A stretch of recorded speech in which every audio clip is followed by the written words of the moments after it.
full arch of dental implants is at the time of extraction, we are putting in anywhere from 4 to 12 implants and then restoring it so that you're able to chew and function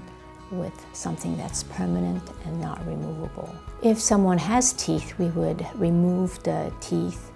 place the implants, and then deliver a temporary that is screwed in so that they're able to leave the office with something that's permanently attached. After the healing period, we would start the restorative phase of making the permanent framework, whether it's with titanium or zirconium, and then getting them the teeth that looks beautiful and functions well. So in order to be a candidate for the full arch of implants, we would need a CT scan so that we can see where the sinus, where the nerve, how much bone you have, so that we know how many implants we can place in which position. We would need study models, we would need photographs, and I would have a discussion with our lab person who plays a critical role here, and they would make us